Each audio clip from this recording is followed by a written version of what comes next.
Baik, Assalamualaikum warahmatullahi wabarakatuh. Waalaikumsalam warahmatullahi Selamat siang, salam sejahtera bagi kita semua.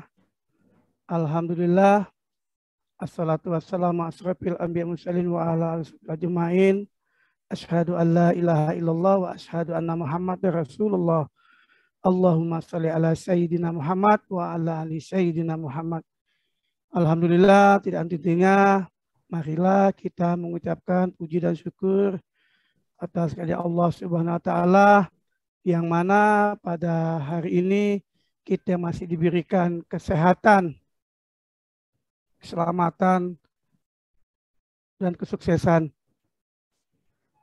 Semoga kita yang hadir pada hari ini selalu diberikan kesehatan.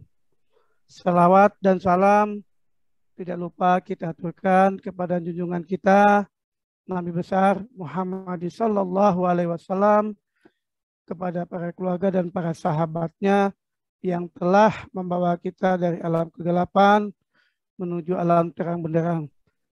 Semoga kita semua yang tergabung dalam kegiatan ini tetap menjadi umat yang terbaik sampai dengan akhir zaman. Bapak Ibu peserta webinar sekalian,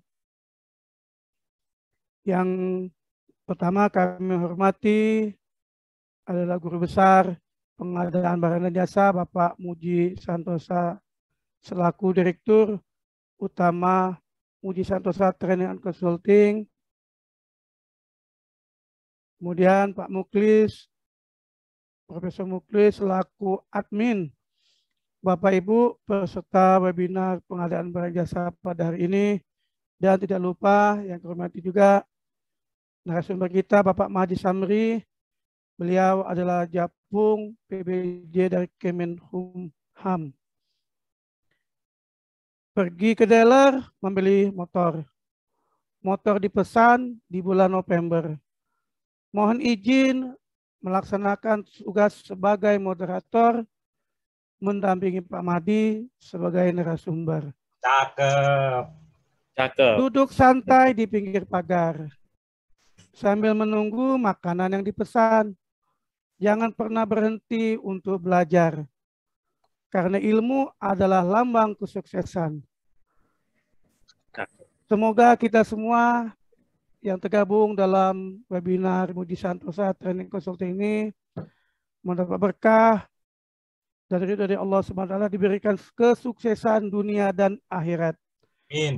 Baik Bapak Ibu, sebelum kita laksanakan acara ini, kami akan membacakan dulu ketentuan pelaksanaan acara hari ini, yaitu yang pertama, peserta mengikuti kegiatan sesuai dengan waktu pelaksanaan.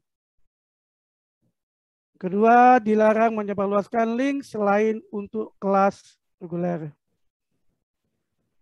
Ketiga, narasumber akan menyampaikan materinya kurang lebih 45 menit. Kemudian dilanjutkan dengan berdiskusi serta tanya jawab yang dipandu oleh moderator.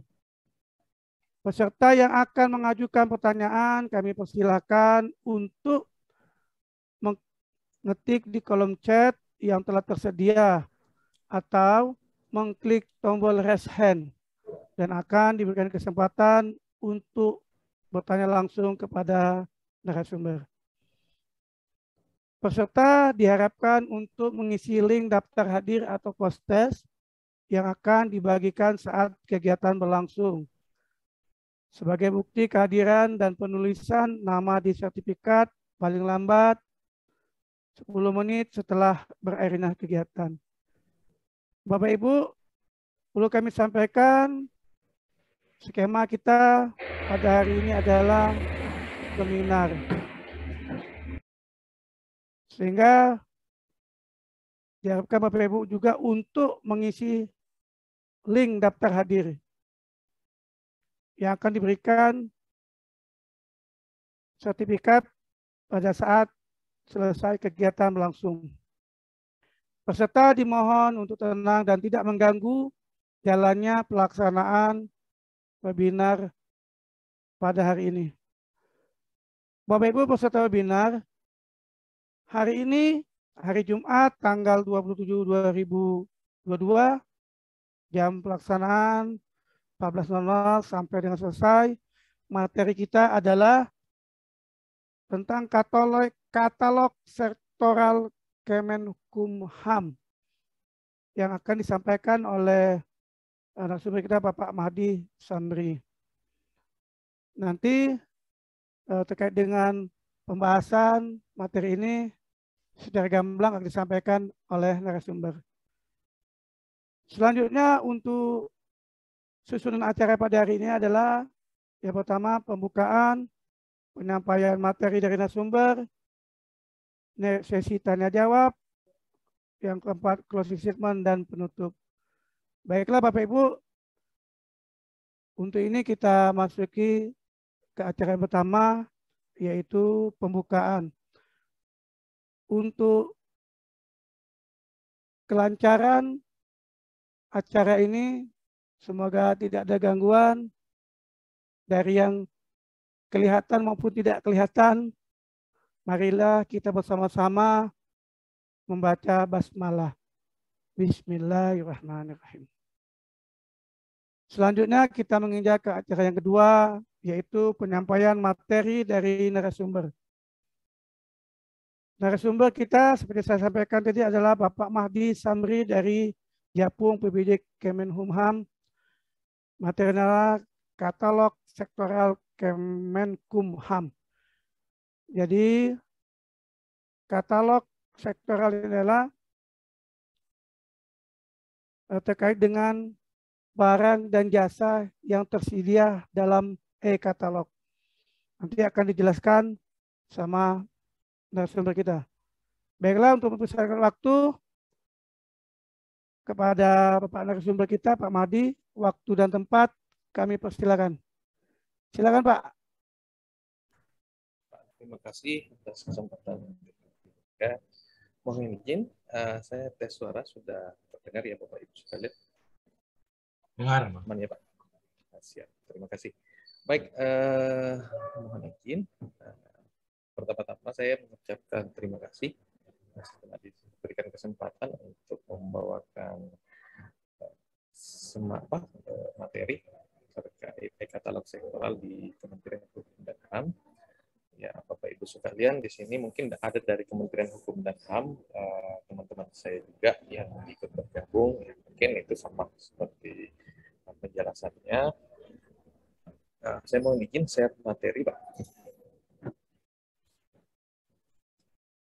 Baik, Bapak Ibu sekalian, jadi e-katalog sektoral Kementerian Hukum dan HAM, ya sama seperti kementerian-kementerian lainnya, ini merupakan barang baru ya seperti itu, karena dari informasi yang kemarin kita itu ya ada perintah dari Spes nomor 2 terkait katalog sektoral yang di mana seluruh kementerian diwajibkan untuk dan seterusnya, sehingga salah satu implikasinya adalah dengan pelaksanaan katalog sektoral dari Kementerian Hukum dan HAM pula menangkap wacana tersebut, sehingga kita membuat katalog sektoral di mana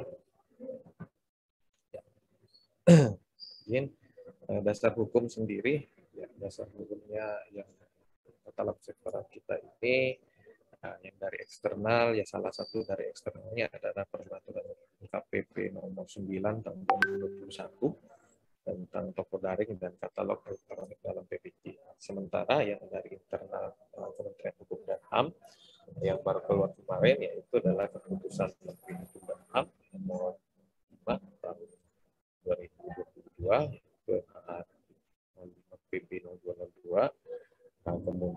Kemudian terkait mandatori. Jadi ini terkait mandatori dari Menteri Hukum dan HAM kepada Sekretaris Jenderal untuk melaksanakan pengelolaan e-katalog di Kementerian Hukum dan HAM. Kemudian dari situ kita meramu katalog sektoral etalase sehingga dimunculkan 3 etalase, di mana setiap etalase ini dituangkan di dalam keputusan Sekretaris Jenderal nomor 7, 8, dan 9, di mana untuk yang nomor 7 ini adalah keputusan terkait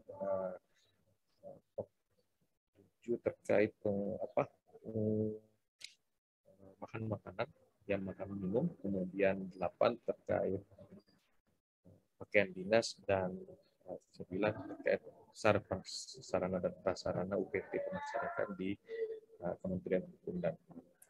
Ini dasar hukum dari Kementerian Hukum dan HAM.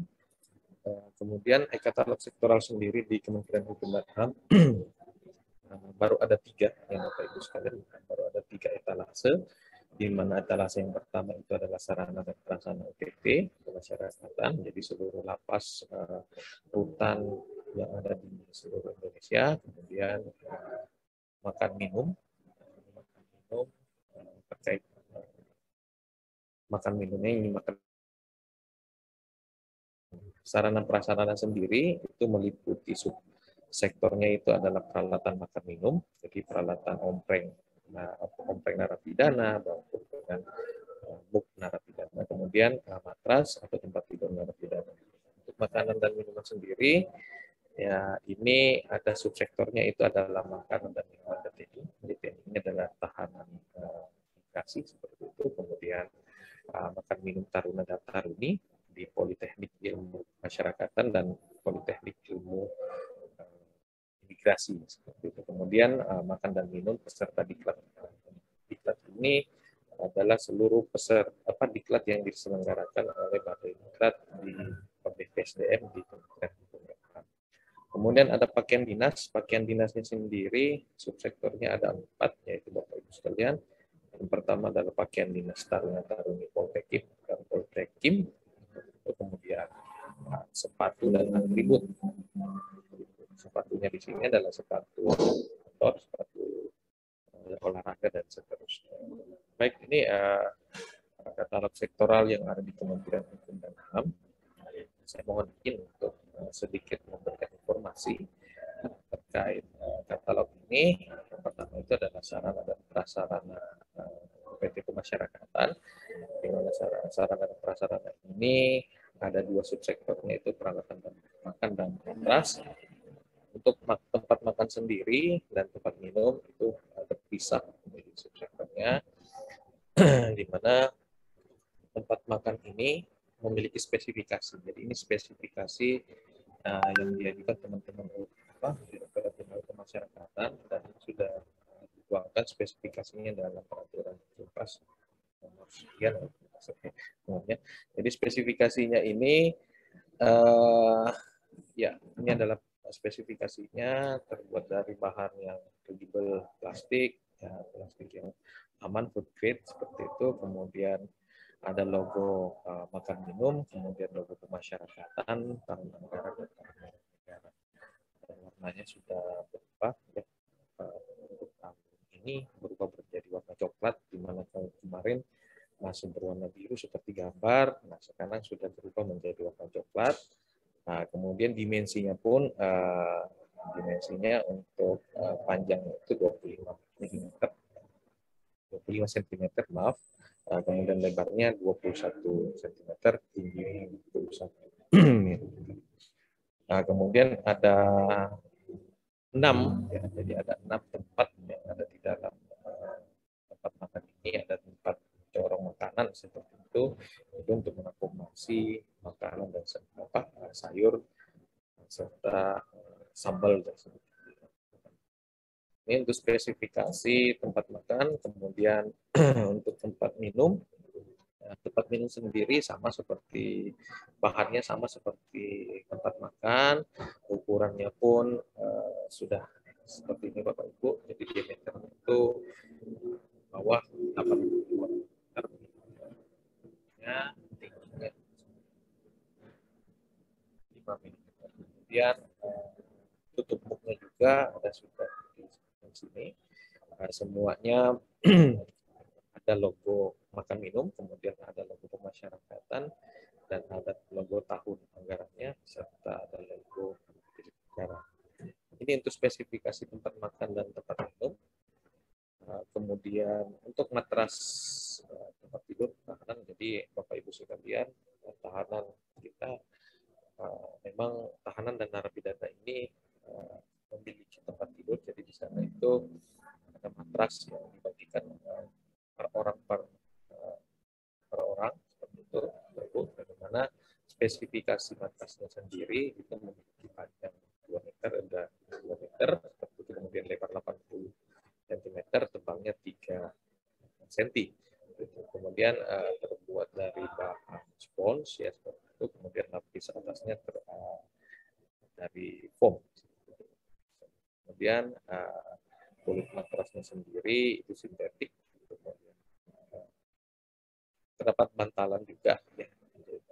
Kemudian ya ini ada logo emboss dari Direktorat Jenderal Pemasyarakatan.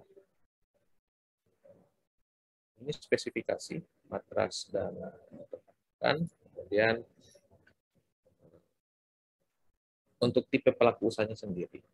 Untuk tipe pelaku usahanya sendiri, untuk peralatan makan minum, itu tipenya adalah produsen, pabrikan maupun industri, jadi badan usaha atau perorangan, di mana produsen, pabrikan, dan industri ini memiliki nomor induk perusahaan berbasis resiko tentunya dengan klasifikasi KBRI 22292, dan untuk klasifikasi distributor ya di 649. Untuk distributor sendiri itu ada tambahan surat yang harus ditujukan, yaitu adalah surat penyitaan atau surat kerjasama dengan produsen atau pabrikan atau industri.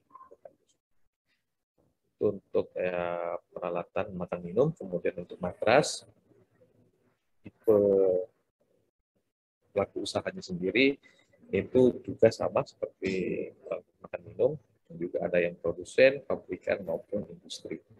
Nah, kemudian klasifikasi usahanya pun untuk pabrikan, produsen, dan industri itu di 31009, dan untuk distributor sendiri di 46499. Sama seperti peralatan makan minum, untuk matras sebagai distributor, pelaku usaha ya distributor, itu menyampaikan surat penunjukan atau surat kerjasama dengan produsen, pabrikan, industri. Ya, tentunya ada PWP, KSWP, tempat usaha alamat yang benar, dan kemudian usaha. Nah, itu untuk tipe dan persyaratan pelaku usaha. Kemudian untuk syarat harga yang diajukan oleh teman-teman pelaku usaha itu menyampaikan syarat harganya itu yang pertama adalah menyampaikan struktur pembentuk harga, di mana pembentuk harganya ini ya, untuk masing-masing produk ya Bapak Ibu sekalian. Kemudian di komponennya itu ada biaya produksi. Nah, ini ada biaya pengemasan. Ketika pengemasan ini diperlukan untuk mungkin bisa dinegosiasikan dengan PPK-nya, karena pengemasan ini untuk seluruh wilayah lapas rutan yang ada di Indonesia. Sebab itu pengemasannya ya biasanya itu dilaksanakan dengan dibungkus dengan plastik seperti itu. Kemudian ada overhead dan keuntungan serta biaya pajak. Itu untuk yang bagian yang pertama untuk sarana dan prasarana. Kemudian untuk makan minum, makan minum DTNI ini, ada 3 subsektornya. Yang pertama makan minum DTNI. DTNI ini adalah tahanan imigrasi. Nah, di mana tahanan imigrasi ini berbeda dengan tahanan lapas dan rutan, Bapak Ibu sekalian. Nah, ke depan ya, pengembangan ke depan untuk etalasenya ini ya mungkin bisa saja mencakup pengadaan bahan makanan narapidana dan tahanan.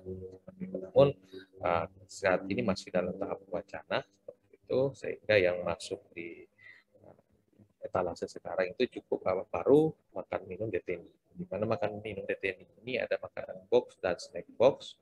Kemudian makanan minum taruna-taruni ini ada prasmanan Bapak Ibu sekalian, ada juga yang nasi box, makanan box, kemudian snack box prasmanan dan snack box itu. Kemudian peserta diklat, ya peserta diklat ini berbentuknya semuanya adalah prasmanan. Untuk makanan box sendiri, spesifikasi yang ditawarkan itu, jadi Bapak Ibu sekalian untuk makan minum box DTNI ini ada 6. Jadi ada 6 menu yang ada di dalam box tersebut. Jadi nasi, nasinya di sini model ya, nasi putih, nasi goreng, dan menu nasi lainnya seperti itu. Kemudian hidangan sayur itu ada berapa? Ada sekitar 6 ya, sekitar 7 ya. Ya, 7 menu hidangan sayur ya, sekalian yang bisa spesifikasi ini. Kemudian hidangan utamanya, jadi hidangan utamanya ini ada 2 hidangan utama dari lauk hewani dan lauk nabati. Kemudian menu sambal, ya, menu sambal ini tentunya pasti pedas Bapak Ibu sekalian, menu sambal. Kemudian hidangan penutupnya itu ada ya 4 ya yang bisa dipilih, yaitu jeruk, pisang, semangka, dan pepaya. Kemudian minuman air putih, airnya minumannya itu cukup dengan air putih, jadi tidak ada minuman dalam kemasan. Ini untuk spesifikasi teknis makanan minum box itu. Kemudian ini spesifikasinya itu ya, ini bisa dilihat Bapak Ibu sekalian untuk yang air putih kemas. Jadi kemasannya itu untuk air putih sendiri itu 150 1.500 mili, jadi Bapak Ibu 1,5 liter ya. Itu untuk kemasan untuk DTNI. Kemudian nasi putihnya ya ini sesuai dengan tentunya dari bahan segar dan rasanya. Ini bisa saja di dalam materi Bapak Ibu. Kemudian untuk yang snack box sendiri, snack box untuk DTNI itu ada 2 menunya di dalam situ, ada roti isi dan menu manis. Jadi roti isi ini isinya ya ini untuk selingan sore seperti untuk teman-teman DTNI ya. Jadi dalam bentuk roti dan kemasan minuman 200 ml. Ini untuk snack box DTNI. Kemudian untuk taruna-taruni, ya taruna-taruni Poltekip dan Poltekip, itu ada 2 model ya. Model yang pertama adalah prasmanan dan yang kedua adalah model box. Kemudian spesifikasi teknisnya sendiri untuk makan minum prasmanan dan box itu sama seperti itu. Hidangannya ada yang dalam makan, ada yang pada saat kegiatan di luar. Kemudian ada 7 ya, ada 7 menu di dalam menu prasmanan atau box tersebut. Yang pertama adalah menu nasi, kemudian menu hidangan sayur, kemudian menu hidangan utama juga ada 2 lauk ya Bapak Ibu sekalian, lauk hewani dan lauk nabati. Kemudian ada menu pelengkap, jadi ada menu pelengkapnya ini ya, goreng dan seterusnya, kemudian menu sambal, hidangan penutup ini 2 jeruk dan seterusnya, dan tidak ada untuk air putih. Kemudian yang juga spesifikasinya tentunya segar, matang, kemudian bahannya. Kemudian untuk snack prasmanan dan snack box untuk makanan minuman ada 2 menu, yaitu kudapan yaitu telur rebus atau roti, kemudian minuman. Nah, ini teh kemasan atau susu kemasan untuk prasmanan snacknya. Kemudian untuk peserta diklat sendiri Bapak Ibu sekalian ada 2 modelnya ya Bapak Ibu, yaitu untuk makanan prasmanan dan snack prasmanan. Di makanan prasmanan sendiri itu ada juga. Ya, ada 8 menu. Ada 8 menu. Ini adalah prasmanan.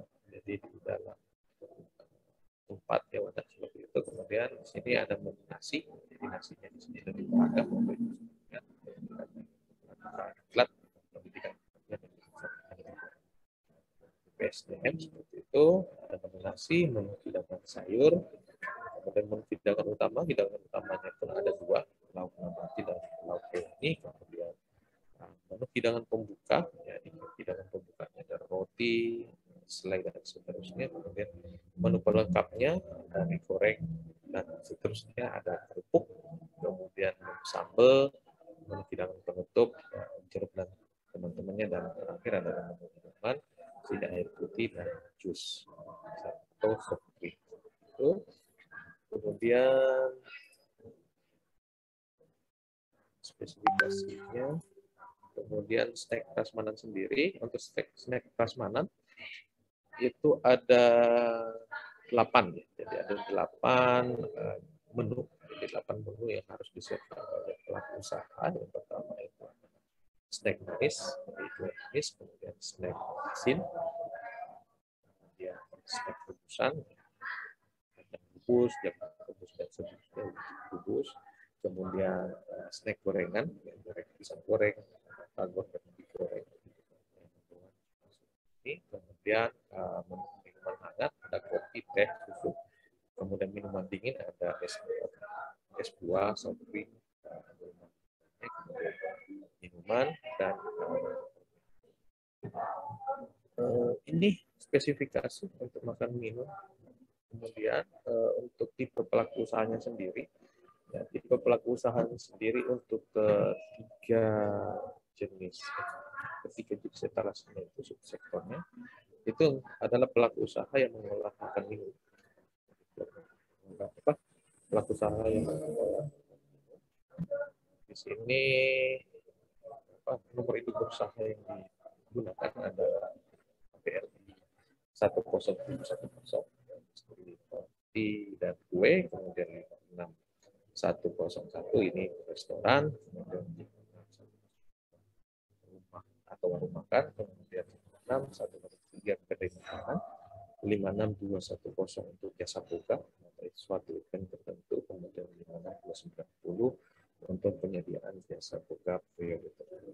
Ini persyaratan-persyaratan yang harus dipenuhi oleh pelaku usaha yang ada di katalog umum.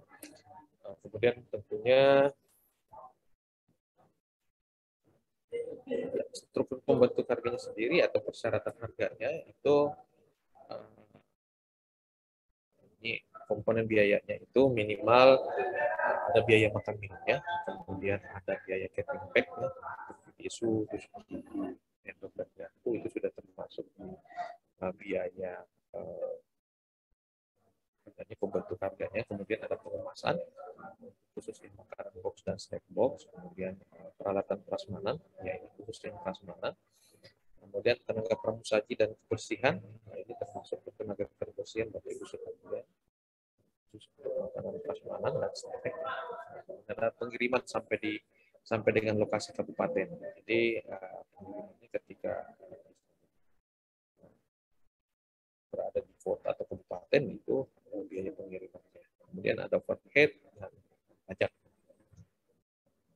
Baik, ini untuk yang syarat harganya atau pembentuk harganya.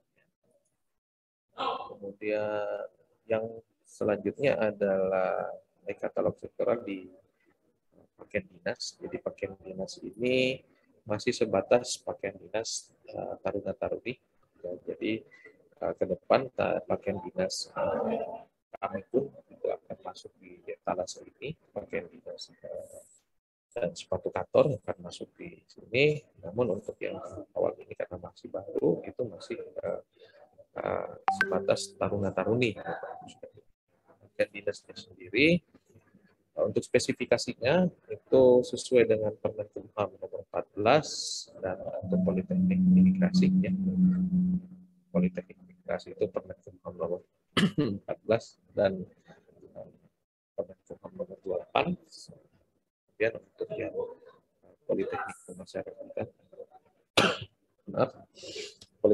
Pemasyarakatan itu ada di Permen Kumham nomor 27 tahun 2020 tentang pemasyarakatan. Jadi di situ ada bagaimana aturan terkait pakaian dinasnya semuanya, kemudian atribut-atribut, kemudian sepatu. Tipe pelaku usahanya sendiri yaitu tipe pelaku usaha yang memproduksi atau mengolah pakaian dinas. Kemudian persyaratan pelaku usahanya sendiri itu nomor induk berusaha dengan KBLI 14111 itu industri pakaian jadi atau konveksi dan tekstil.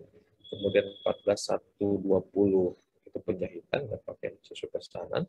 KBLI 131 industri tekstil, 13999 itu industri tekstil lainnya, kemudian 131 untuk industri perlengkapan pakaian. Ini untuk atribut.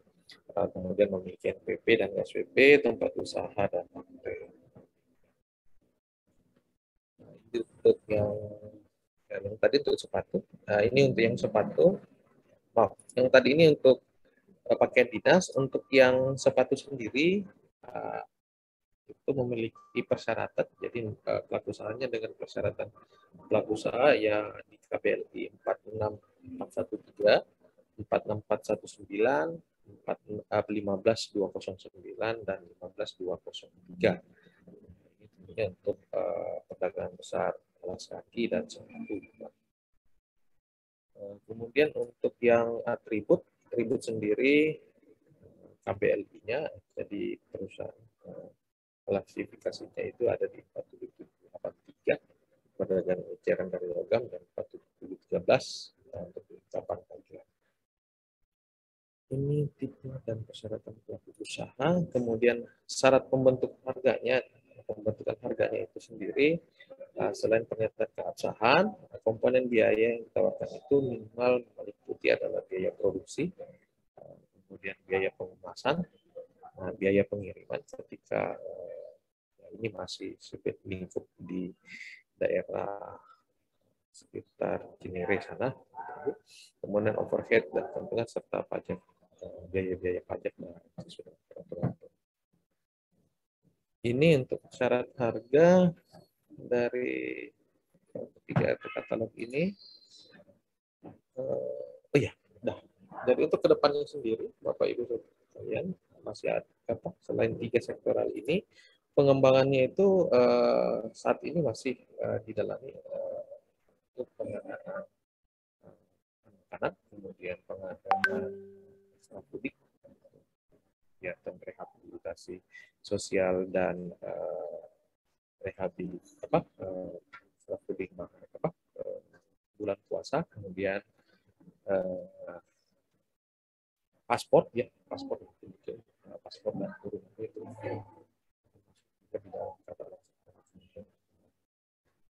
Baik, Pak Nasir, sampai di sini materinya saya cukupkan, Pak, karena memang etalasenya cuma 3 seperti itu.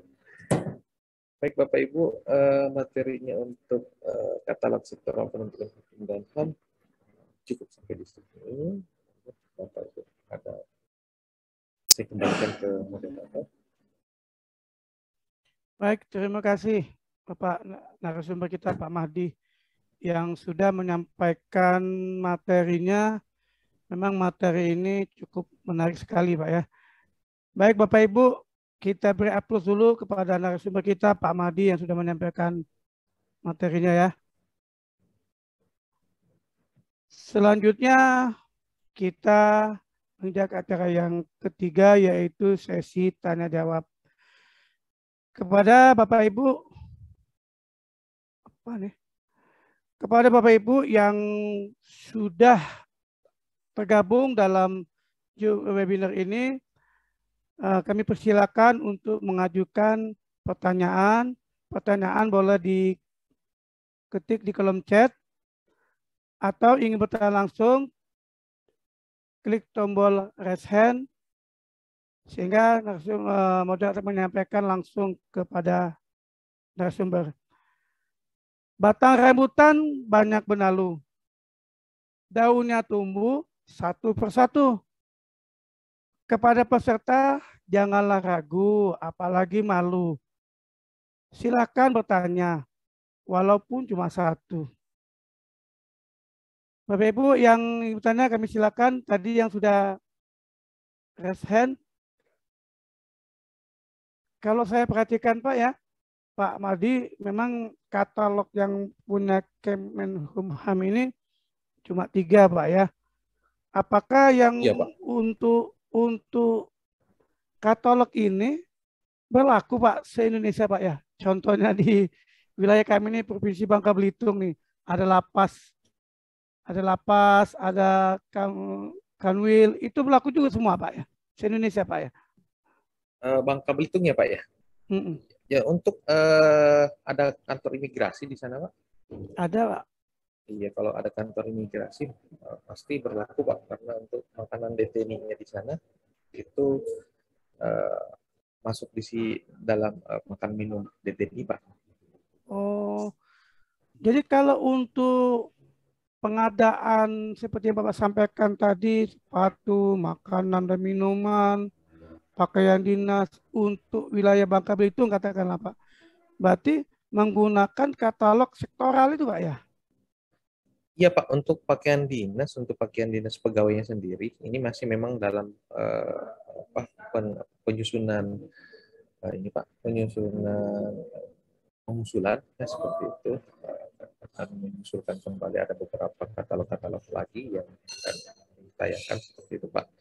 Namun untuk yang taruna-taruni, karena sudah sesuai dengan sudah ada spesifikasi yang baku dari statuta dari politeknik itu sudah bisa langsung dinaikkan di dalam katalog. Namun untuk yang pegawai sendiri itu memang nanti akan berlaku seluruh Indonesia Pak, untuk pengadaan pakaiannya. Kemudian untuk yang seperti tadi ya makanan deteni, kemudian untuk yang lapas rutan ya semoga kita bisa masukkan juga di dalam pengadaan bahan makanannya ini masuk dalam katalog sektor. Ya saya kira sih kalau untuk makan minuman itu kalau ngacu dari katalog sektor agak ribet saya kira Pak ya. Mungkin bisa menggunakan katalog lokal Pak. Seperti di kita ini kan katalog lokal pemerintah kota Pangkal Pinang atau provinsi Bangka Belitung misalnya kan. Artinya tidak harus menggunakan katalog sektoral yang punya Kemenkumham tadi Pak. Agak ribet juga Pak kalau makanan minuman. Iya, mungkin karena gini Pak, setiap harga dari apalagi bahan makanan ya Pak ya seperti itu ya Beda-beda. mungkin lebih beda-beda. Iya. Tapi kan Apalagi kita lihat kembali di dalam ya, Permen Joji itu seperti itu adalah harga satuan per orang per hari seperti itu, untuk bahan makanan. ya karena setiap daerah kan tentunya beda Pak ya. Beda istilahnya tuh uang makan minumnya tuh beda. Karena di sini kan apalagi wilayah Bangka Belitung ini kan kepulauan. Dia untuk istilahnya biaya makan minumnya lebih tinggi Pak. Karena di sini kan semuanya serba diekspor, serba dikirim. Kiriman dari Palembang, kiriman dari Jakarta itu Pak. Sehingga otomatis ini beda bahan pokoknya itu tentunya lebih mahal dibandingkan di daerah lain. Daerah Jawa atau Jakarta. Ibu Siti dari Jatim, silakan Bu. Resen Bu, kita diskusi bersama terkait dengan katalog sektoral ini, apalagi yang hadir ini kan kebanyakan dari kementerian, dari lembaga-lembaga. Nah, silakan Bu, ayo kita berdiskusi terkait dengan materi ini. Memang ya silakan Ibu Mia Arti Melani. Silakan Bu, diaktifkan Bu. Ya Bapak, terima kasih Videonya. atas kesempatannya. Silakan nama dan Pak? alamat. Kedengaran Bu? Ya, saya dari Kemenkumham juga Pak, kebetulan Pak. Oh iya. Iya, Pak Madi. Mohon izin Pak. Iya. Mohon izin, saya menanyakan ini kan hal baru nih Pak ya mengenai katalog sektoral gitu ya. Ini kebetulan kan untuk pengadaan pakaian taruna-taruni nih Pak nih, Ya. kami lihat di sektoral sudah ada gitu. Nah itu mekanismenya bagaimana ya Pak ya? Karena ini sempat ditanyakan juga dari pihak BPSDM-nya gitu, untuk pengadaan seperti ini berarti kalau sudah ada di katalog sektoral, jadi kita pengadaannya sudah harus melalui itu ya Pak ya? Sudah tidak lagi dengan mekanisme tender lagi gitu Pak. Nah kemudian ditanyakan juga ini Pak mengenai harga, apakah kita masih bisa nego Pak dari harga yang ditawarkan penyedia di katalog itu Pak? Bagaimana tuh Pak? Mohon informasinya Pak. Maaf. Terima kasih Bu Mia. Bu Mia sekarang di posisi di Jenim ya? Iya Pak, saya di Jenim Pak. Di Jenim, iya Bu. Ya, jadi memang kita akan sosialisasikan ya Bu. Ini belum sampai tersosialisasikan kepada teman-teman yang ada di seluruh BT ya, seperti itu. Mungkin di BPSDM juga hanya sebatas seperti kemarin pembahasannya seperti itu ya Bu. Untuk pengadaannya sendiri, itu melalui mekanisme e-katalog seperti e-katalog pada umumnya. Jadi di mana ada negosiasi pun masih tetap ada Bu seperti itu. Seperti mekanisme e-katalog ketika kita membeli sepeda motor seperti ini ya sama seperti itu. Jadi memesan lewat e-katalog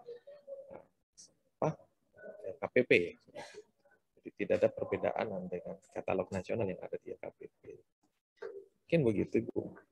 Ya. Mengenai harga juga tidak ada batasan ya Pak ya, berapapun permintaan dari kebutuhan untuk pakaian ini bisa diakomodir ya Pak ya? Iya, jadi harga tadi yang kita jadi di dalam struktur pembentuk harganya itu memang sudah ada beberapa poin-poinnya. Jadi poin-poinnya pun itu sudah mencakup ada biaya pengiriman dan seterusnya, ada biaya produksinya, ada biaya yang masuk di situ. Tentunya masih memiliki peluang untuk adanya negosiasi. Oh gitu. Jadi masih memungkinkan untuk fleksibel harga ya Pak ya, diambil kesepakatan antara penyedia dengan usernya gitu ya Pak ya? Iya, tentunya Bu, karena kan pasti masih ada biaya selain biaya produksi ya Bu, seperti itu, masih ada biaya-biaya yang bisa dinegosiasikan. Tapi struktur pembentuk harganya kan sudah kelihatan di situ Bu, di dalam katalognya ada biaya produksinya berapa, biaya pengirimannya berapa. Dan mungkin ketika dibuka ruang untuk negosiasi, ya dinegosiasinya di bidang apa, nanti kan tergantung dari PPK-nya seperti itu. Ya siap Pak, informasinya mungkin nanti kalau bila ada butuh informasi lagi Pak Mahdi, mohon bantuannya nanti untuk tanya jawab. Iya, kebetulan juga nanti hari Senin ini mungkin ada kesalahan persepsi dari teman-teman BPSDM ya di sana itu terkait makan minum. Itu di mana mereka masih beranggapan bahwa setiap penyedia itu masih menentukan menunya masing-masing. Jadi sementara yang dinaikkan adalah menu hidangannya saja. Seperti itu. Iya siap Pak. Kan ini kan ya mungkin ini kan hal baru Pak, jadi perlu adaptasi dan penyesuaian dulu Pak gitu. Iya. Sama Bu, saya juga masih meraba-raba juga untuk katalog. Iya, terima kasih Pak Mahdi atas masukannya. Siap. Terima kasih Ibu Mia yang sudah bergabung dan menanyakan. Mudah-mudahan apa yang disampaikan tadi bisa dipahami. Artinya untuk masalah harga Pak Madia masih bisa dinegosiasi Pak ya. Tidak harus monoton dengan harga yang di e-katalog. Artinya bisa seperti e-pusing lah Pak ya. E-pusing itu masih bisa dilakukan negosiasi harga.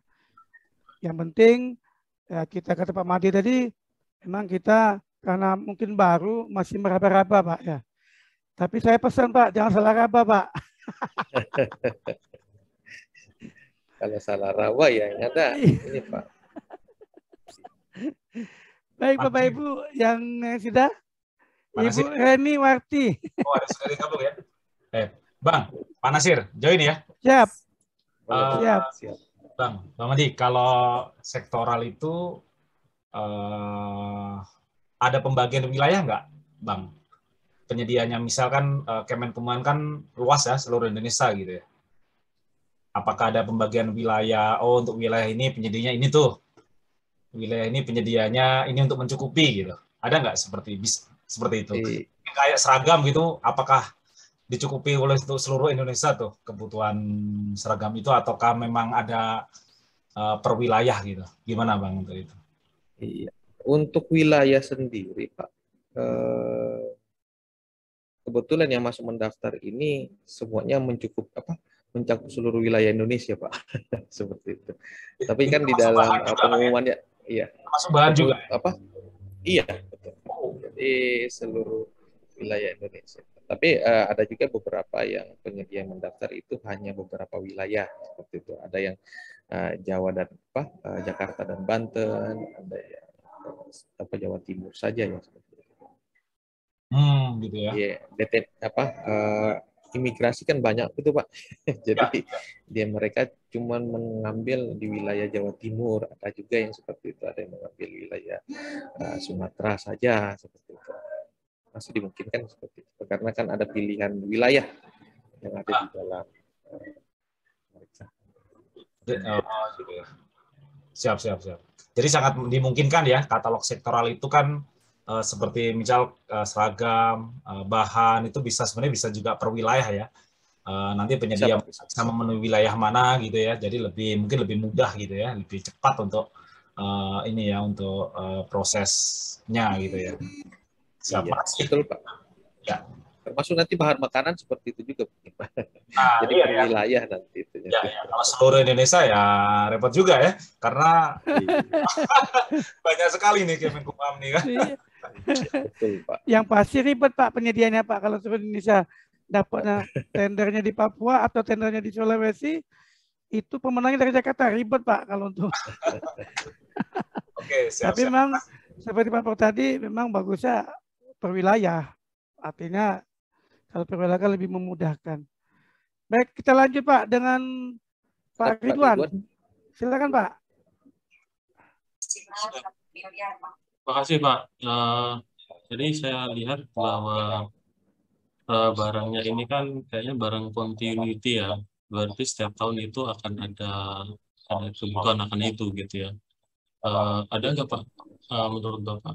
Kalau sebetulnya di BPS itu ada sih barang-barang yang kalau butuhnya sih tidak continuity, tapi secara volume itu besar gitu ya. Kalau untuk kebutuhan sensus gitu ya, ada beberapa perlengkapan yang memang kalau kita lakukan gitu akan lebih memudahkan dari teman-teman kami di daerah untuk melakukannya. Tapi itu memang nggak kontinu gitu. Menurut Bapak itu bisa tidak dimungkinkan di ekspor sektoral? Atau memang harus kita tetap tender untuk seperti barang seperti itu? Iya. Kemudian saya lihat tadi juga peralatan yang itu kan sudah di-SK-kan ya, itu distatutakan. Apakah memang itu keharusan Mbak untuk masuk sektoral? Tadi kan alatnya itu sudah ada SK-nya sendiri ya, alat makan minum itu ada SK sendiri, supervisi biasanya. Kemudian pakaian juga udah ada statutanya gitu ya. Apa itu keharusan untuk kita melakukan sektoral atau memang ditetapkan saja oleh pimpinan gitu. Bentuknya seperti apa untuk spesifikasinya. Terima kasih Pak. Baik Pak. Untuk yang memang di tahap awal ini Pak, sebenarnya yang kita sisir ini untuk katalog sektoral itu adalah pengadaan-pengadaan yang sudah kontinu Pak, sudah sesuai dengan seperti itu sih Pak yang masih kebingungan apa. Jadi barang-barang yang kontinu seperti itu. Jadi di mana makanan DT ini seperti itu sudah kontinu tiap hari makan seperti itu Pak.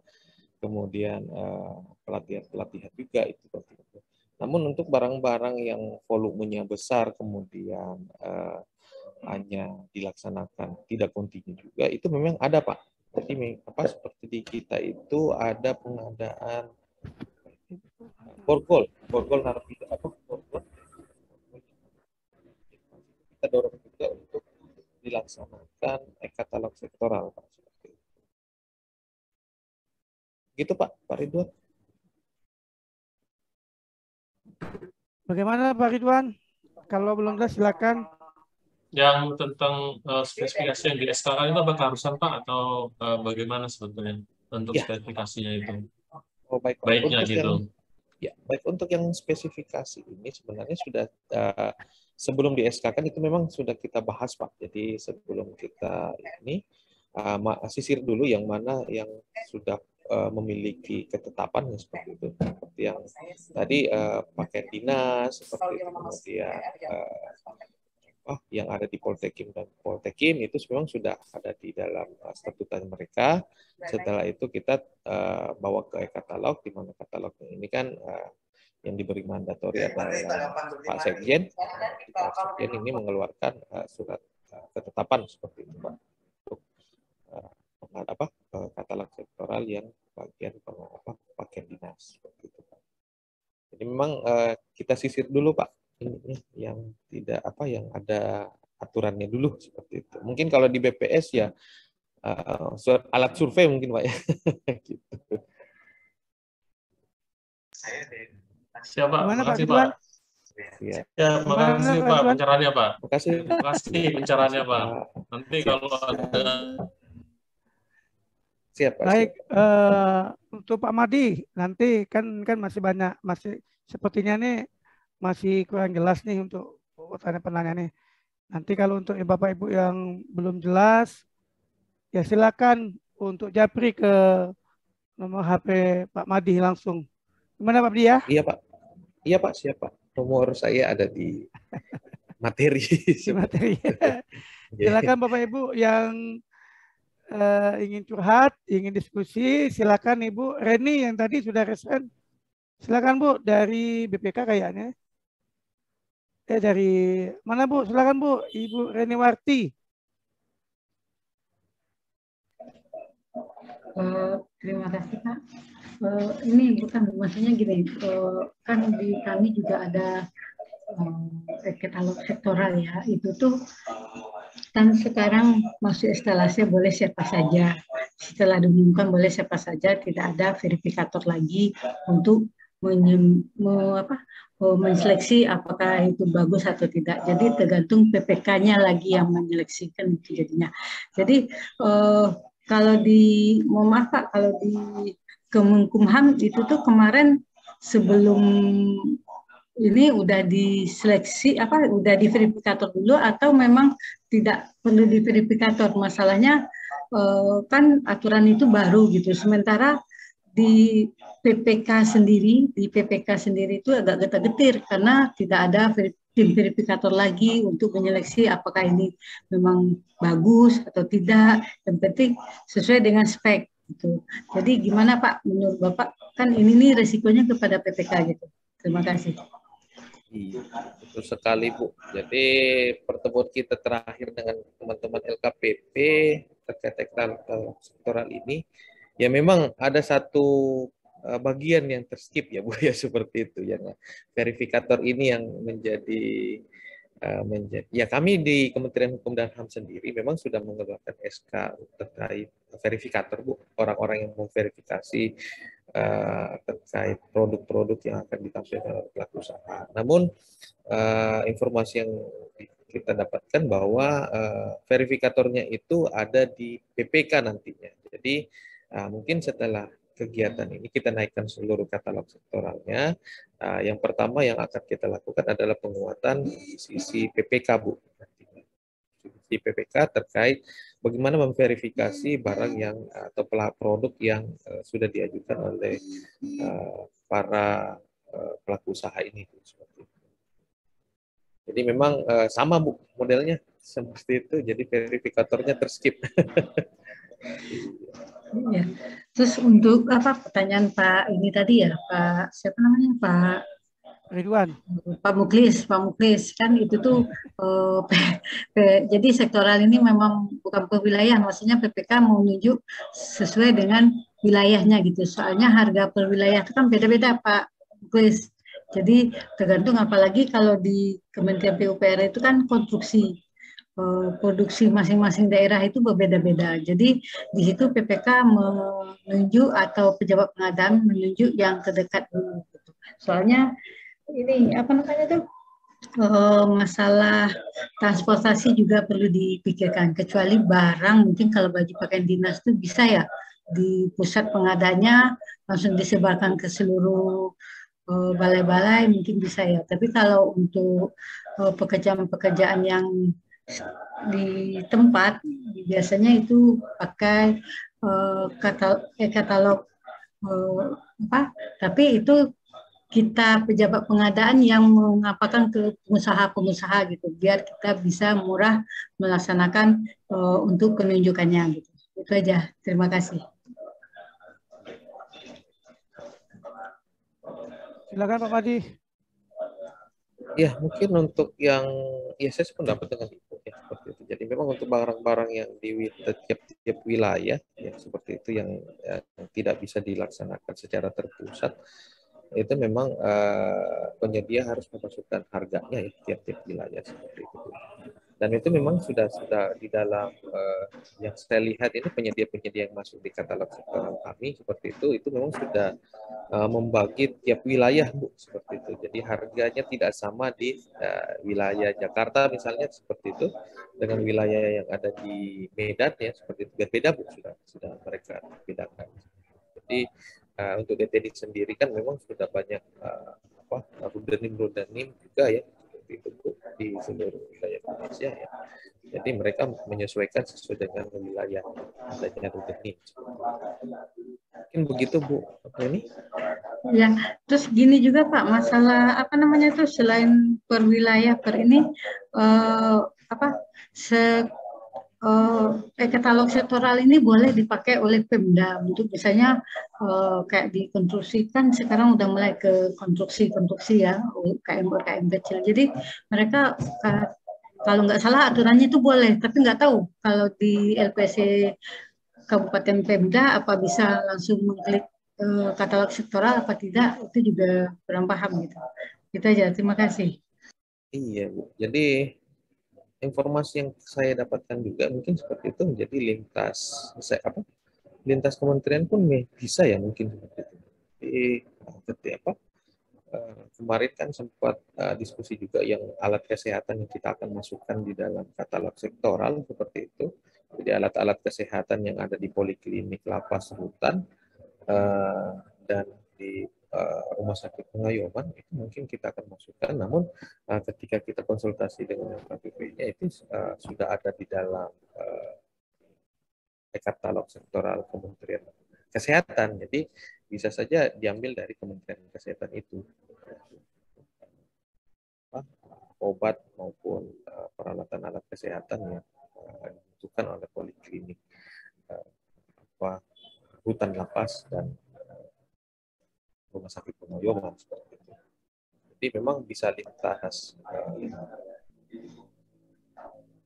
Mungkin begitu Ibu. Kalau untuk konstruksi sendiri kami masih ke arah tender Bu semuanya Bu. Jadi belum ada ke katalog sektoral seperti itu. Ya, kebetulan di kami udah mulai Pak, udah mulai kan rencananya di Perpres 12 itu akan bergeser dari tender ke ini untuk yang kecil-kecil ke UMKM kan gitu. Jadi kami udah mulai gitu, udah mulai untuk misalnya MTK atau PSU atau aspal yang lainnya juga udah mulai gitu.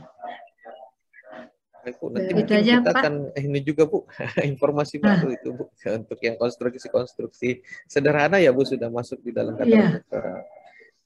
Jadi mungkin bisa kami untuk teman-teman yang ini mungkin memang sederhana ya mungkin bisa dilihat di katalog sektoral PUPR. Baik, terima kasih informasinya Ibu. Ya, terima kasih. Terima kasih Ibu Reni. Artinya Pak Madi ya, untuk menggunakan katalog sektoral ini katanya bisa digunakan lintas kementerian Pak ya. Artinya disesuaikan dengan kebutuhan. Seperti Bapak sampaikan tadi, kalau untuk peralatan alat kesehatan kita kemungkinan menggunakan katalog sektoral punya Kementerian Kesehatan Pak gitu Pak ya. Iya, Tuh. informasinya seperti itu, Pak. Jadi yang kemarin kami sempat tanyakan di jadi memang yang sudah ada katalog sektoralnya, ya mungkin kita bisa lihat lagi yang sama yang ada di kementerian lain seperti itu untuk tidak sama ya seperti itu, Pak. Iya, iya, iya. Iya, Artinya lebih memudahkan kita juga, Pak, sebagai pelaku usaha kan, PPK terutama kan. Ini jangan segala sesuatu tuh ditenderkan kan. Kalau bisa ada, kalau ada di katalognya kenapa kita ada katalog aja kan lebih mudah, Sepakat. lebih aman, lebih seragam, lebih transparan itu kan lebih enak. Itu. Mengubah paradigma pasar menjadi paradigma swalayan seperti itu. Paradigma Benar, pasar Pak, kan itu tender, Pak, ya, seperti itu. Tender yang mana yang paling murah dan sesuai dengan ini yang banyak diambil. Beda dengan untuk kualitas juga dijamin juga, Pak, ya. Kalau swalayan kan dijamin semuanya, Pak. Dari sisi harganya, dari sisi kuantitasnya dan sebagainya.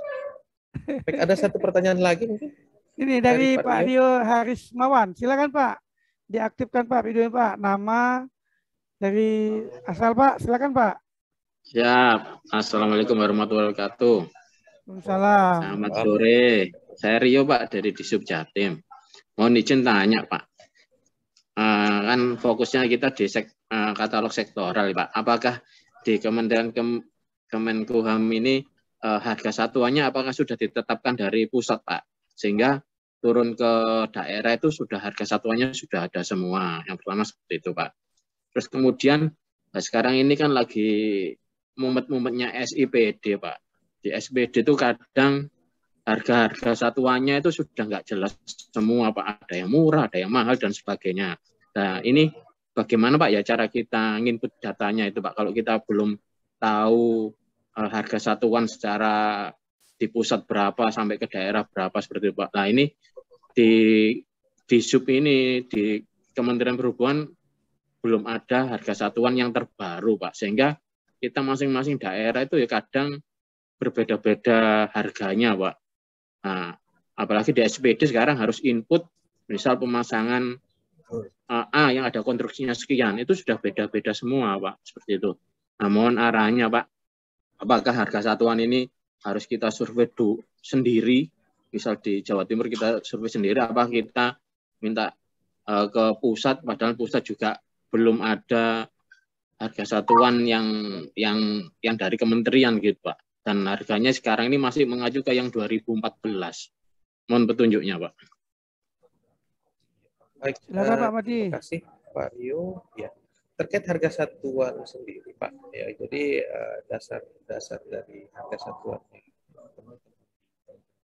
itu adalah PMK, Pak, Peraturan Menteri Keuangan, di mana ada standarnya yang ada lampiran 1, lampiran 2, seperti itu, Pak.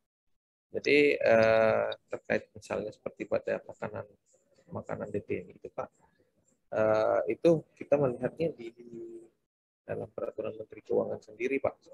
Jadi tidak keluar dari situ batasannya. Adapun kalau misalnya harganya itu bersifat estimasi seperti itu, ya dilakukan survei, Pak. Jadi dari survei pelaku usaha maupun survei harga ya seperti itu, Pak, dilaksanakan. Jadi bisa saja kalau misalnya harga satuannya memang beragam seperti itu, ya sebaiknya dilakukan survei aja, Pak, seperti itu. Dan surveinya jangan di satu sumber ya seperti itu, bisa dilaksanakan di sumber-sumber lain, sehingga dia didapatkan satu harga yang memang berlaku di wilayah Bapak. Mungkin begitu, Pak Rio. Silakan, Pak Rio, tambahannya. Siap, Pak. Nah, kalau di mohon izin, Pak, tanya lagi, Pak. Kalau di e-katalog itu kan harganya sudah pasti, Pak, ya. Misal produk A, pasti harganya A, seperti itu. Apalagi dengan adanya misal TKDN dan sebagainya, itu sudah tercantum semua. Nah, padahal kita untuk penganggaran itu kan juga harus tahu semua harga-harganya yang ada di e-katalog tersebut, Pak. Tetapi saat ini misal harga satuannya belum ada, ini kita juga repot, Pak. Kita harus survei misal di e-katalognya atau dan sebagainya. Nah, mungkin ke depan harga satuan ini bisa ditetapkan mungkin dari kementerian turun ke daerah, masing-masing daerah mungkin untuk selisih harga dan sebagainya bisa menyesuaikan seperti itu, Pak. Terima kasih, Pak. Baik, Pak. Jadi memang kalau misalnya memang harganya belum didapatkan, kan bisa dilaksanakan survei, Pak. Jadi surveinya bisa dari beberapa sumber yang dilaksanakan, dan diambil average-nya mungkin rata-ratanya sehingga terbentuk satu harga. Jadi yang harga yang diminta pun adalah harga dari baik harga jual maupun harga pokoknya dari barang tersebut, Pak. Kalau misalnya tidak ada harganya dari 2014 kemudian sampai sekarang belum ada patokan harganya ya seperti itu, maka selama belum dicabut, Pak, ya aturan terkait yang 2014 itu yang di tempat Bapak, maka masih berlaku ya seperti itu. Mungkin ada penyesuaian di beberapa titik, ya itu disesuaikan dengan survei yang dilakukan oleh Bapak. Mungkin begitu, Pak. Siap. Siap, Pak. Oke, atur nuwun, Pak. Gimana Pak Rio? Siap. Tidak ada tambahan lagi?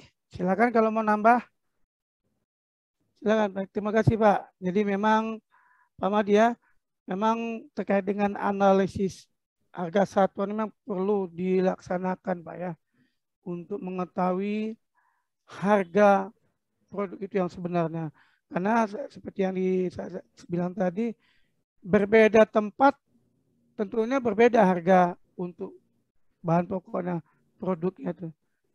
Memang perlu dilakukan survei harga dulu sepertinya, Pak, ya. Nah, ya, betul, saya Pak. ingin bertanya nih Pak, terkait dengan ini Pak, katalog sektoral Kemenkumham ini Pak. Artinya sebelum dilakukan pembuatan katalog ini, tentunya atau apakah ada tim-tim khusus Pak dari Kemenkumham untuk menyusun katalog ini Pak? Mungkin ada langkah-langkah tertentu yang bisa disampaikan kepada kami sehingga kemungkinan kami di sini juga di daerah ini mungkin kurang lebih tidak jauhlah bedanya dengan katalog lokal. Mungkin bagaimana cara-caranya, langkah-langkahnya terkait dengan tip teknis tersebut, apakah menggunakan pihak-pihak lain atau hanya intern dari Kemenkumham itu sendiri Pak, terkait dengan lokasi, jenis produknya, harga produknya, itu Pak, kira-kira Pak. Mohon penjelasannya Pak. Terima kasih. Sekalian saya sampaikan kepada Bapak Ibu peserta webinar yang ingin bertanya, silakan. Waktu kita masih panjang, kita berdiskusi dulu bersama-sama terkait dengan materi ini, biar sama-sama insya Allah mengerti dan paham. Silakan Pak Madi menanggapi pertanyaan kami tadi Pak. Jadi untuk pengusulan katalog sektoral ini Pak, memang kami melibatkan beberapa unit-unit yang ada di internal Pak. Jadi dari internal ya, yang ada dari BPSDM, kemudian dari Direktorat Jenderal Imigrasi, Direktorat Jenderal Pemasyarakatan, itu kami kumpulkan Pak. Jadi memang kita kami kumpulkan pengadaan mana yang rutin dan sudah ada spesifikasi teknis yang sudah ditetapkan seperti itu. Kemudian dari situ kita memang merumuskan ada beberapa etalase yang akan siap untuk dinaikkan, diumumkan.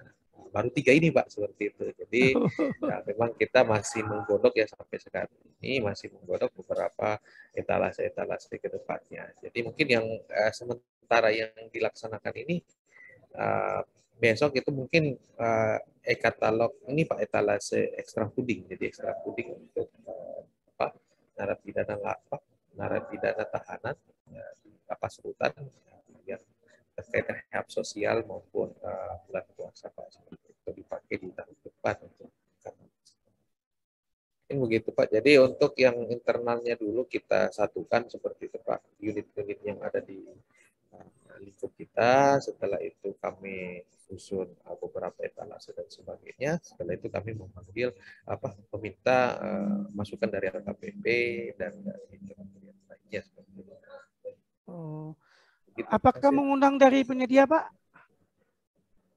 Mengundang dari penyedia ada beberapa yang kami untuk memberikan masukannya seperti itu. Jadi penyedia yang sudah berkontrak dengan Kementerian Hukum dan HAM yang tahun lalu ataupun tahun ini itu kita masukkan apa ya sih yang pembentuk harganya Pak, seperti itu, sehingga kita bisa di syarat harganya itu sudah bisa kita masukkan langsung ketentuan-ketentuannya Pak, seperti itu. Jadi memang ada beberapa yang kita panggil untuk informasi seperti itu. Itu Pak ya. Memang kadang-kadang Pak di daerah ini kendalanya kalau kita seperti e-katalog yang di LKPP itu, katalog LKPP itu kadang-kadang di daerah ini kan kendalanya harga yang disampaikan di dalam e-katalog terlalu tinggi Pak, terlalu tinggi sehingga terkadang daerahnya anggaran yang sudah dianggarkan tidak masuk harga yang ada di katalog tersebut. Nah itu kadang-kadang itu. Kemudian juga terkait dengan ongkos kirimnya juga kadang-kadang kalau untuk barang sih, kalau untuk barang terkait ongkos kirimnya juga. Nah ongkos kirimnya itu di situ kan memang diperjelas sih ongkos kirimnya berapa. Cuman kalau kembali tadi untuk per daerah masing-masing, per wilayah, per provinsi kan tentunya beda ongkos kirimnya Pak. Nah itu yang kadang-kadang jadi permasalahan. Sehingga apa yang dianggarkan terkadang tidak cukup. Sebenarnya lebih enak e-katalog, tapi karena anggaran tidak mencukupi, ya sehingga mau tidak mau tidak menggunakan e-katalog. Juga lewat penyedia. Kalau penyedia kan bisa tawar lebih murah lagi Pak. Walaupun di e-katalog ada satu sisi yang menarik dari situ Pak. Jadi yang mana harga yang terendah yang diambil ya seperti itu Pak. Tapi kan ya kita lihat kembali kalau misalnya memang mutunya sama, kemudian barang yang ditawarkan juga sama ya. E-katalog kan sebenarnya salah satu cara seperti itu. Betul. Nah, kalau misalnya memungkinkan untuk tender ya maka tidak perlu dilaksanakan tender. Tapi kalau misalnya e-katalog sudah disajikan ya lebih baik e-katalog seperti itu. Kan struktur pembentukan harganya juga itu tidak saklek harus seperti itu, masih bisa ada negosiasi di situ Pak. Lebih aman sih sebenarnya itu di katalog. Ketimbang di tender kita tidak tahu pembentuk harganya di tender seperti apa Pak gitu. Khawatirnya nanti di situ malah tendernya ada yang pihak-pihak yang tidak ini memasukkan harga di situ, jadinya penggabungan harga dan seterusnya seperti itu di tender. Kalau di katalog kan sudah jelas harganya, pembentuk harganya A, B, C dan seterusnya seperti itu. Iya betul. Walaupun kalau misalnya memang kelebihan kemahalan di situ, ya bisa saja dilakukan negosiasi harga yang di luar pasaran seperti ini, berarti kan harga produksinya atau ini kan bisa ditekan seperti itu Pak. Mungkin begitu Pak. Ya sih sebenarnya kalau kita melihat sisi baiknya Pak, lebih baik ya lebih mudah sih, lebih enak ke e-katalog karena pengalaman sih di daerah kami pengadaan PC itu senilai 4 miliar tuh PPK-nya memang sih lebih baik e-katalog. Kenapa harus tender? Sementara e-katalog tersedia di LKPP katanya. E-katalog 4 miliar tuh Pak. Jadi murni lewat e-katalog tidak melalui tender. Tapi memang itu tadi Pak sisi baiknya. Tapi kalau melihat dari harganya, kalau ditenderkan lebih murah lagi Pak. Itu kan sisinya. Cuma kan ya kalau kita seharusnya lebih menyarankan karena sekarang ini kan sudah zaman canggih Pak ya, semua serba elektronik. Jadi alangkah baiknya kita lewat elektronik saja lebih aman sebenarnya. Jadi pada saat ada pemeriksaan APH, ya kita tidak pemain di situ. Tidak ada pemainan di situ ya Pak ya, baik harga, ongkos kirim sudah tersedia di situ, sudah tertera di situ. Kalau kita lewat tender kan dikhawatirkan ada unsur-unsur yang lain itu yang mengikuti. Banyak Pak Tasir. Mungkin katalog itu kan didekatkan ya, apalagi di Pemda kan ada katalog lokal kan. Nah, Iya, kan semakin didekatkan, apalagi kalau memang tidak ada di etalase kan ada toko daring juga kan. Nah, Iya, betul ada toko sekali. daring, Jadi, ada bila pengadaan yang bisa dilakukan oleh pemerintah daerah gitu kan untuk pelaksanaan transaksinya gitu kan. Jadi yang tidak ada di etalase katalog ya bisa di toko daring kayak gitu ya kayaknya sih, Pak. betul, Pak. Jadi, dan survei yang kita laksanakan di penyedia itu memang mereka sudah cukup terbantu dengan adanya katalog, Pak, seperti itu. Karena kan mereka juga dari sisi kepastian seperti itu lebih terjamin ya, Pak. Karena tinggal menunggu undangan dari PPK ketimbang mereka ikut tender yang tidak jelas juga. Mereka buang harga jauh seperti itu tapi tidak lolos juga ya. Mereka banyak geluknya di situ. Ikut tender berapa kali katanya tapi tidak pernah gol juga ya. Gitu, sudah buang sementara harga pemberkasan jauh. banyak Pak yang di Pak. Iya, betul. Ya, Sementara ini mereka memang hanya menampilkan di katalog ya, tinggal diperkuat marketingnya dari sisi merekanya sudah bisa ini, Pak. Ya sama seperti pengadaan kendaraan bermotor kan marketingnya lebih banyak. Iya. Ya pada kata Pak Muklis tadi, artinya kalau setiap daerah ada katalog lokal, ya kenapa tidak dimanfaatkan? Artinya kalau tidak di etalase tidak ada, ya kita ke toko-toko daring kan, seperti itu. Cuma kan memang untuk untuk pemerintah daerah terkadang masih ada kendala, Pak. Kendalanya di katalog itu, katalog lokal. Pembentukan katalog lokal. Nah, di sini seperti di daerah kami ini kendalanya itu belum ada katalog lokal dan siapa yang bertanggung jawab dan siapa stakeholdernya yang harus melaksanakan tugas tersebut kami belum punya tuh. Mungkin juga masukan dari Pak Prof ini. Ya sekarang ini kan dituntut nih, apalagi di apa? Sebentar lagi atau mungkin sudah keluar nih surat edaran dari LKPP terkait dengan mensegerakan ya untuk pembentukan katalog nih ya, apalagi di Pemda ini katalog lokalnya, dan kalau bisa minimal ada 3 penyedia ya yang atau produk di dalam katalog lokal supaya bersaing gitu Pak ya, karena kan lagi-lagi katalog ini kan apa namanya sudah tidak dinego lagi oleh mungkin PPJ-nya atau LKPP-nya, diserahkan pasar gitu Bang ya.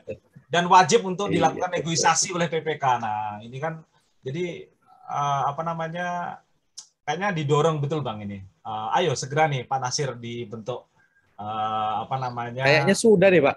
Kayak informasi kayaknya sudah dibuka nih ya, tinggal PBB aja untuk menginformasikan ke penyedia lokalnya atau penyedia sekitarnya untuk bisa segera memasukkan gitu kan. Hari ini tadi saya bersama HIPMI, himpunan usaha muda gitu kan. Saya bilang ayo segera bantu kami untuk ikut andil di dalam katalog lokal gitu kan. Supaya karena apa? Ini baru satu nih yang memasukkan. Jadi di Kota Kediri baru satu gitu kan. Nah, jadi saya mendorong teman-teman usaha muda, teman-teman UMKM yang bisa masuk ke area katalog ya. Memang ini Bang Mahdi, Bang Nasir, merubah mindset cara berpikir pengusaha itu juga kadang susah gitu kan untuk masuk ke area apa namanya katalog gitu kan, karena biasanya enak kadang enak gini gitu kan. Nah kami pun kemarin undang saya memasukkan paket meetingnya hotel, catering, saya makan ini juga agak berkali-kali ini kan harus disampaikan gitu kan, dan alhamdulillah belum goal juga ya, tetap dilakukan pendampingan yang aktif gitu kan gitu loh. Tapi kembali lagi ini benar-benar peran aktif dari PBJ gitu kan, jadi tidak menginformasikan kepada penyedia, tiba-tiba penyedia memasukkan, saya kira kok tidak seperti itu. PBJ harus benar-benar aktif gitu kan, aktif turun gitu kan, memberikan pendampingan ya kan di dalam pelaksanaan katalog maupun toko daringnya gitu kan. Dan toko daring gimana nih Bang? Alhamdulillah sih kita juga sudah ada 1.000 lebih produk yang bisa dieksekusi oleh teman-teman di OPD. Jadi memang harus ada perubahan mindset dari sisi OPD dan dari sisi penyedianya sih Bang Mahdi. Betul Pak. Jadi kalau di pasaran Pak, ya, swalayan lebih susah diterima daripada pasar ya seperti itu. Jadi ini konsepnya memang konsep swalayan ya seperti itu. Di mana konsepnya swalayan itu mereka tinggal mendisplay saja barangnya. Nah, berbeda dengan konsep pasar walaupun sama lapaknya seperti itu masih tetap ada yang nawar-nawar seperti itu kan. Jadi mana harga yang paling rendah yang diambil. Nah, kita sebagai pembeli gitu. Jadi ya sama juga seperti tender itu kan, mana harga terendah yang sesuai dengan yang kita inginkan atau sesuai dengan kebutuhan kita yang kita akseptasi seperti itu. Ya berbeda dengan konsep swalayan ya, konsep swalayan kita display saja seperti itu, mungkin ya PPK-nya atau siapa yang menginginkan atau membutuhkan kebutuhan itu bisa tinggal langsung mengambil dan langsung berkasir seperti itu.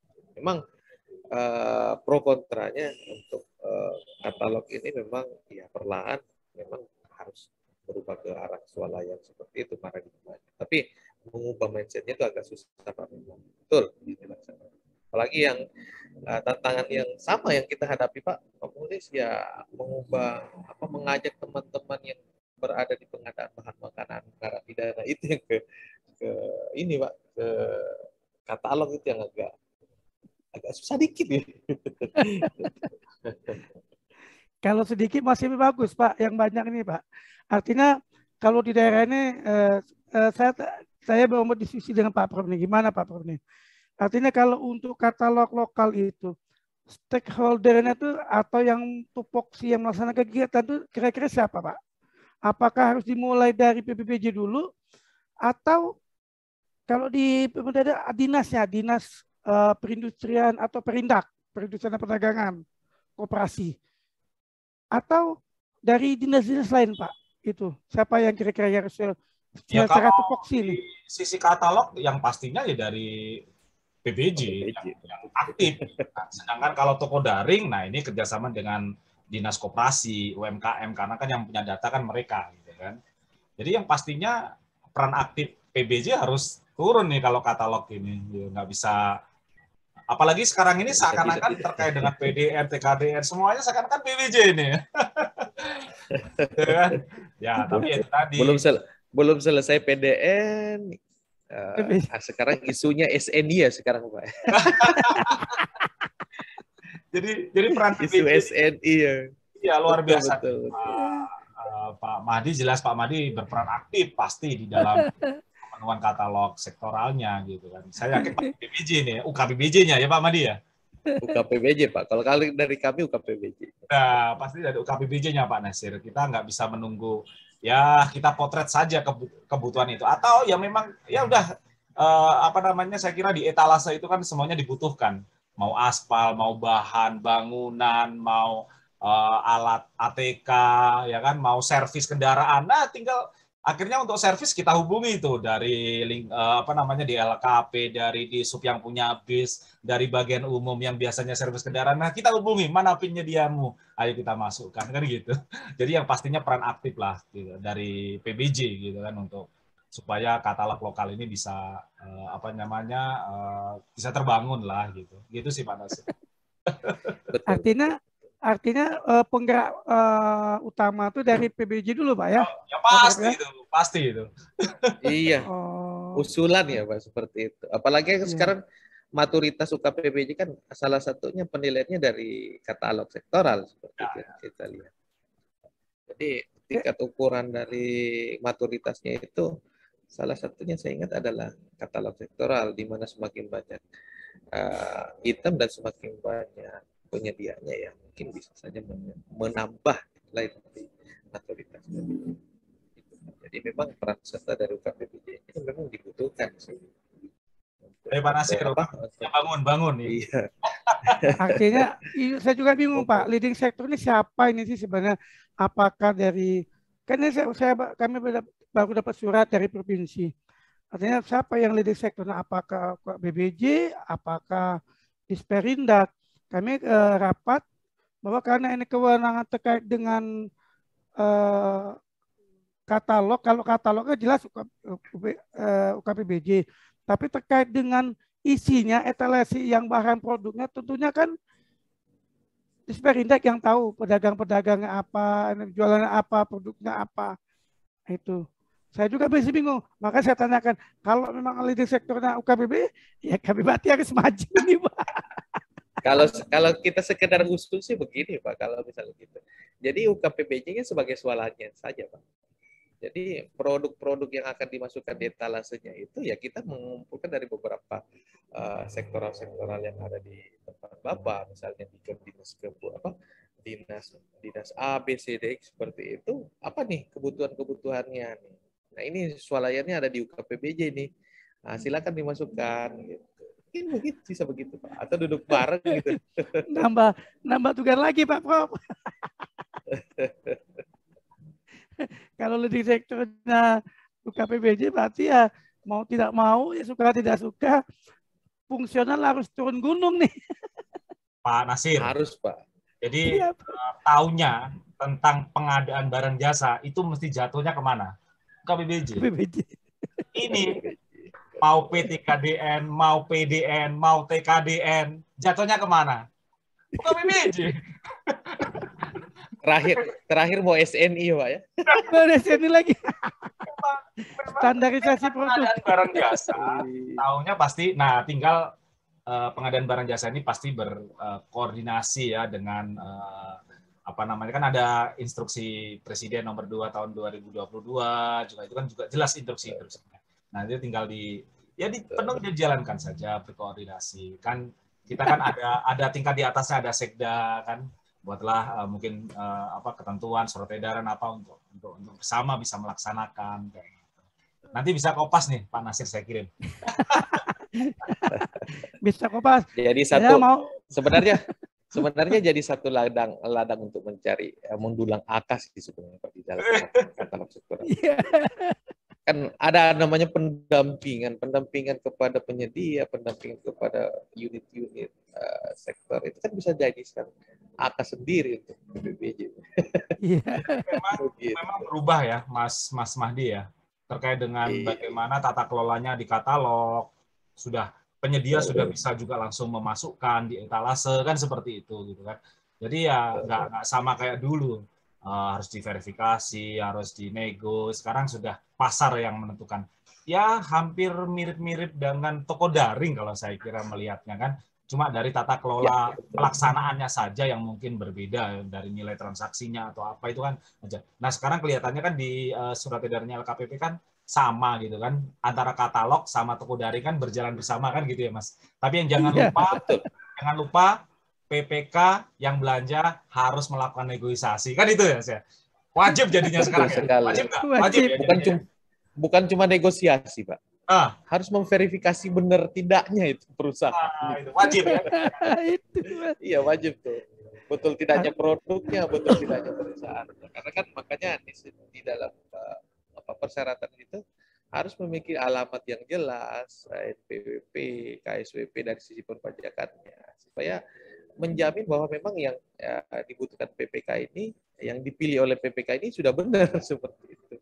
Kalau tidak ada filter dari PPK susah. Dari sisi sikap ada penilaian kinerja yang bagus sudah jelas, ada review bintangnya sudah jelas 5, itu kan saya kira sudah nggak perlu harus verifikasi lagi ya. Karena secara penilaian dari PPK yang lain kan mungkin sudah bagus. Ya mudah-mudahan teman-teman PPK juga segera memberikan penilaian ya. Semoga nanti mau toko daring, mau katalog juga bisa seperti itu. Jadi kita tinggal lihat, oh ini bintangnya berapa, reviewnya bagus enggak gitu ya. Gitu ya Mas Mahdi mungkin ya. Betul Pak. Betul Pak. Jadi dari sisi sikapnya, sikap kinerja penyedianya mungkin bisa dilihat dari aplikasi sikapnya. Tapi kan yang perlu diperhatikan kembali, verifikasi terkait produknya juga perlu diperhatikan juga Pak, karena jangan sampai ada sesuatu yang di-input di dalam situ di struktur pembentuk harganya, di mana bisa saja ya terjadi penggelembungan harga di situ, sehingga masuk di dalam struktur pembentuk harganya itu sudah agak besar seperti itu. Jadi memang harus dilihat juga, harus dibandingkan juga dengan yang ada di pasaran Pak, seperti itu. Wah, jadi asik nih Bapak Ibu jadi Asik, ini terasa. Sudah setengah 4 nih Pak, mantap diskusi ini. Udah. Sudah cukup nih kayaknya.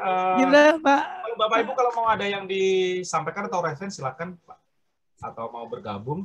Atau mungkin sudah cukup nih Pak Nasir, sudah jam 15.30. Oke? Tidak terasa Pak, diskusi ini sangat menarik sekali ini. Jadi sebagai mengingat waktu kita sudah setengah 4 ini, 3.30 nih. Kita lanjut ke acara selanjutnya. Kita pasang closing statement dari narasumber. Kami mohon Pak Mahdi sebagai narasumber untuk menyampaikan closing statement. Silakan Pak. Closing statement dari saya ya, mari kita laksanakan sekarang ini karena ini adalah program yang sangat bagus untuk meningkatkan produk-produk yang memberikan satu metode baru untuk melaksanakan itu. Kemudian kalau Pak Nasir tadi berikan satu pantun, sering berpantun pria seperti itu. Saya juga punya satu pantun buat Pak Nasir. Siap. Siap. Ya. Tanah luas tak ada tuan, tombak tajam ditancapkan.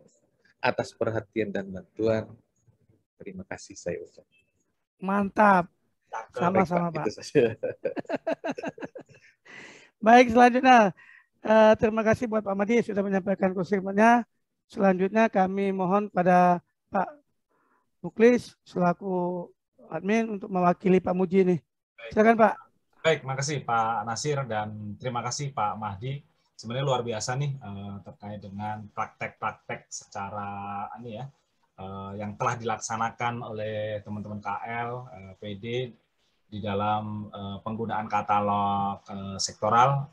Mungkin sebenarnya bukan hal yang baru ini Mas Mahdi ya, tetapi regulasi berkembang, bagaimana pelaksanaan juga berubah terus, bagaimana diberikan kemudahan gitu kan di dalam pelaksanaan katalog sektoral. Nah, jadi terima kasih Mas Mahdi atas materinya yang luar biasa. Sehat selalu dan mudah-mudahan ke depan juga bisa memberikan materi-materi yang lain yang mungkin akan lebih menarik untuk didiskusikan ke teman-teman gitu kan, untuk memberikan wawasan terkait dengan pengadaan barang jasa.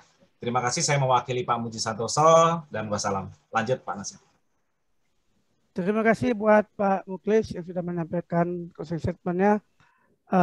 Saya pribadi selaku moderator mengucapkan permohonan maaf yang sebesar-besarnya kepada Bapak Ibu semua peserta webinar pada hari ini. Apabila dalam selama kami mimpin ini ada kekurangan yang kurang enak atau segala macamnya, kami mohon maaf yang sebesar-besarnya, dan kepada Allah saya mohon ampun. Dan untuk keberkahan ini marilah kita bersama-sama untuknya dengan baca hamdalah. Alhamdulillahirabbil alamin. Melipat daun untuk dibuat ketan. Daun dibeli dari pasar pertigaan. Kalau ada waktu dan kesempatan, bolehlah kita bertemu dalam acara diklat pengadaan. Burung nuri, burung cendrawasih. Dibeli dari pasar pagi. Sekian dan terima kasih. Lain waktu kita berjumpa lagi. Dan sebelum ditutup, kami ingin menyampaikan informasi untuk kegiatan kita webinar selanjutnya, yaitu pada hari Rabu tanggal 30 Mei 2022, seperti biasa, jam 14.00 sampai dengan selesai. Materinya adalah penyelenggaraan perizinan berusaha berbasis risiko sektor PUPR berdasarkan Permen PUPR nomor 6 tahun 2021 yang akan disampaikan oleh narasumber kita, narasumber paling muda, paling ganteng, paling hebat, paling jago, narasumber nasional kita, Bapak Rangga Dwi Utama. Beliau adalah Japung dari Tulang Bawang, Lampung. Mungkin ini yang dapat kami sampaikan. Sekali lagi saya mohon maaf. Untuk selanjutnya kami serahkan kepada yang punya